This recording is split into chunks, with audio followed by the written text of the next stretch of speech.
Have you ever wondered what it would be like to see the world clearly for the very first time? To open your eyes and suddenly everything around you is sharp and real. Every leaf on a tree, every word on a page, every face of a person you love. For millions of people throughout history, this was only a dream, a quiet and painful dream. Because without the right tools, life with poor vision was full of difficulty and struggle. But one small invention changed everything. Today, we travel back in time together. We are going to listen to the story of glasses, where they came from, how they were made, and how they helped people around the world see life more clearly. This is a journey of discovery, and, as always, it is also a journey to help you learn English in a calm and natural way. So, take a slow breath, get comfortable, and let our story begin. Before we start, if you are new here, welcome to Storyline English. This channel is a place where stories help you learn, where history becomes a lesson, and where every journey teaches you something new about the English language. Please subscribe if you have not done so already. And now, my friend, let us begin. Long ago, before glasses existed, life was very difficult for people who could not see well. Imagine waking up every morning and seeing only a blur. Colors were there, but shapes were not clear. Words on a page looked like soft shadows. People walking nearby were only shapes without faces. For most of human history, this was the quiet reality for many people around the world. There was no help. There was no solution. If your eyes were weak, you simply lived with it. You moved closer to things. You asked other people for help. You guessed. And you hoped. This was life for millions of people, for thousands and thousands of years. This was especially hard for scholars and monks. These were people whose whole lives were built around words and books. They read. They wrote. They copied important texts by hand, slowly and carefully, day after day. But as they grew older, their eyes became weaker. The words they loved so much slowly disappeared into a painful, frustrating blur. Imagine spending your whole life caring deeply about knowledge, but not being able to see the pages in front of you. It was a quiet kind of sadness, a sadness that stayed with them every single day. But human beings are always curious. They are always searching, always trying to make life a little better.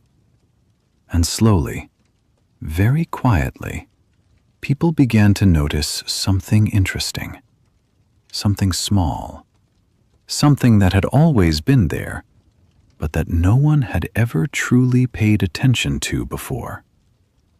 They noticed that when they looked through certain pieces of curved glass, or through drops of water, or through smooth and polished round stones, something changed. Things looked bigger. Things looked clearer. It was a simple observation, a small and quiet discovery. But it was the very first step on a long and beautiful journey. The story of glasses does not begin in one single place, or with one single person.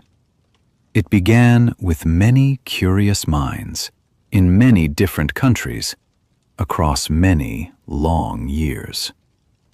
One of the most important early thinkers was a scientist named Ibn al-Haytham. He was born around the year 965 in a city in what is now modern Iraq. He studied light with great care and patience. He studied the human eye. He wrote a famous and important book called The Book of Optics. In this book, he explained how light moves through space and how our eyes receive it. His ideas were remarkable.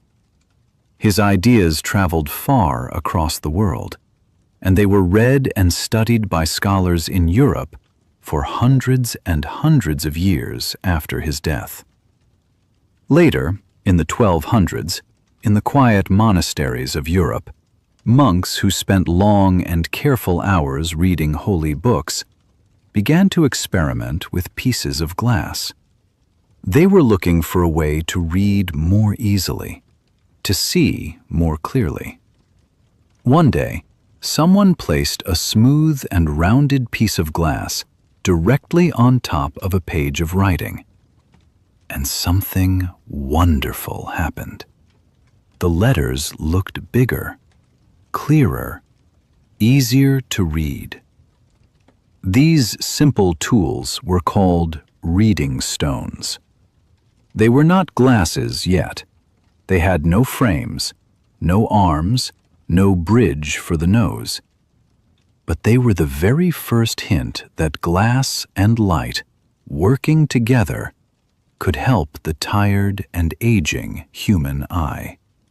And that hint, that small and gentle discovery, was enough to start something truly extraordinary.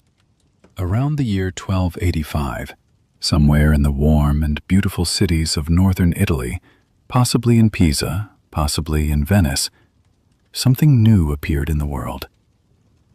Someone, whose name history has not kept for us, had a simple and beautiful idea. What if two of these glass reading stones were placed inside a frame that a person could hold up to their eyes or balance carefully on their nose?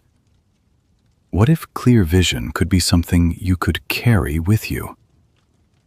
And so, with patient hands and a curious mind, the first real glasses were made.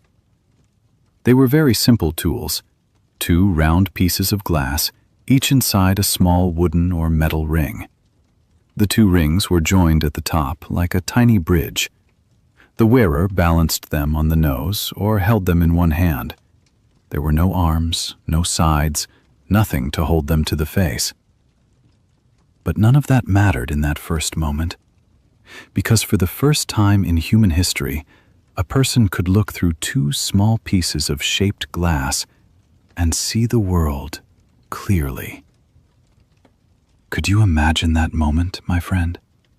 That quiet and extraordinary moment when someone first looked through those lenses and gasped because the world was suddenly sharp and real again. That moment was the beginning of everything.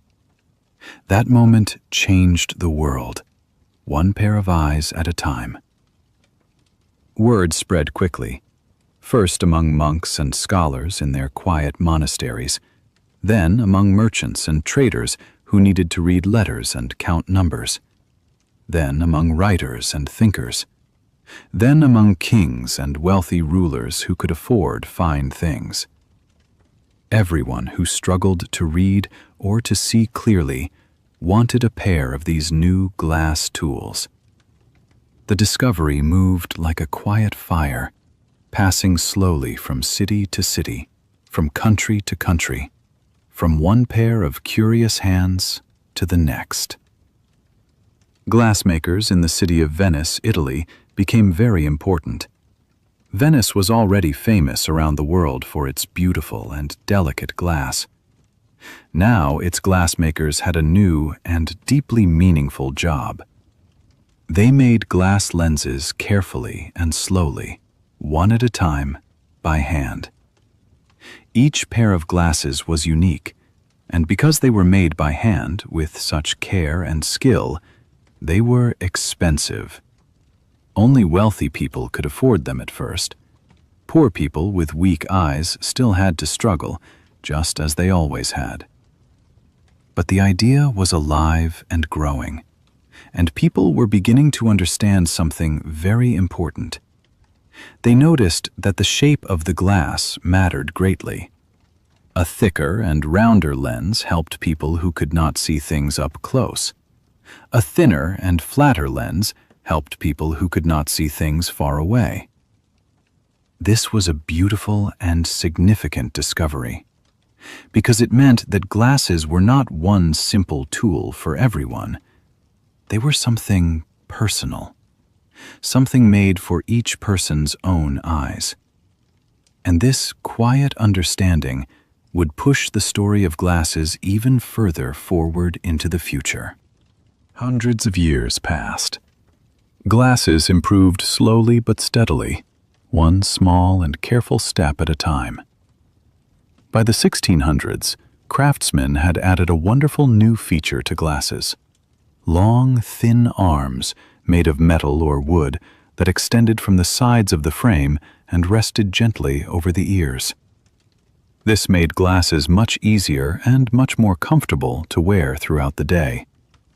No more balancing on the nose, no more holding up with one tired hand. Now a person could wear their glasses freely and go about their whole day without thinking about them. Glasses were no longer just tools for reading at a desk. They were tools for all of life. Then came the 1700s, and with that century came a remarkable and creative man in America who had a very familiar problem with his eyes. His name was Benjamin Franklin. He was many things: a writer, a scientist, a leader of his country, and a man who could not see things nearby, and also could not see things far away. He needed two different pairs of glasses. He had to keep changing from one pair to the other many times throughout the day. It was slow, it was tiring, and it was frustrating. And so, Benjamin Franklin did what truly creative and curious people always do. He stopped. He thought carefully. He experimented with patience. And then he found a solution. He cut two different lenses in half. He placed the lens for seeing far away at the top of the frame, and he placed the lens for seeing nearby at the bottom. Both lenses together in one single elegant frame. He called these new glasses bifocals, and this simple, quiet, and clever idea was a small but important revolution. One pair of glasses, two different lenses, one beautiful solution. An idea that is still used by millions of people around the world right now, today. By the 1800s, the world was changing quickly. New machines were invented in factories, new tools were built, and the world of glasses changed with everything else. Before, every lens had been made slowly and carefully by hand, one pair at a time. Now, machines could shape and polish lenses much faster and with great consistency. And when something can be made faster, it becomes less expensive. And when something becomes less expensive, more people can have it. For the first time in history, ordinary people could afford glasses. A farmer who struggled to see his fields and his tools clearly. A teacher who could not read her own lesson books without pressing them close to her face. A young child sitting quietly in a classroom, staring at the blackboard with confusion, seeing only a soft and frustrating blur. Now, each of these people had a real chance. A simple pair of glasses could change their lives completely. Think about what clear vision truly means for a child at school. If a child cannot see the blackboard, learning becomes very hard. Reading becomes a struggle. Everything feels more difficult. Confidence disappears. But give that child a pair of glasses, and suddenly the whole room becomes clear. Every letter, every number, every word the teacher writes with care. That child's confidence grows. Their love of learning grows. Their whole future becomes brighter. This happened millions and millions of times across the world. Quietly, slowly, but very powerfully. One pair of glasses at a time, the world was changing. And so, my friend, we reach the end of today's story. The story of glasses. The story of how human curiosity, patience, and creativity changed the world, one small and careful step at a time. Today, more than 4 billion people around the world wear glasses or contact lenses. That is more than half of all the people on Earth.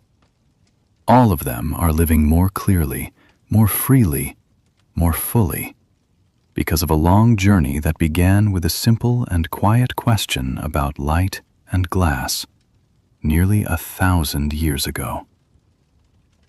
It is a story that teaches us something beautiful and important.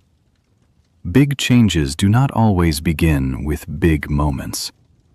They begin with small and quiet observations. A monk places a piece of rounded glass on a page and notices something wonderful. A glassmaker in Venice tries a new shape and finds that it helps tired eyes. Benjamin Franklin cuts a lens in two and discovers an elegant solution. Each small step, taken by ordinary people trying to solve ordinary problems, added something real and lasting to the world. And together, across hundreds of years, those small steps created something extraordinary. And perhaps, my dear friend, this story also speaks to you and to your own journey with English. You are here right now. You are listening. You are learning. Every story you hear, every new word that becomes familiar, every sentence that becomes a little clearer inside your mind, it is all part of your own journey of discovery. You do not need to learn everything at once. Small steps, taken with patience, taken with curiosity, taken with a calm and open heart. That is how every journey works. That is how glasses were invented. And that is how a language is truly learned. Thank you so much for being here with me today, my friend. If this story helped you feel calm and curious, or if it helped you learn something new about history and about English, please leave a comment below. I would love to hear your thoughts. I would love to know where in the world you are listening from today. And if you want to continue this journey with me, please subscribe to Storyline English. A new story is always waiting for you here. Until next time, keep listening, keep learning, and always, always keep moving forward.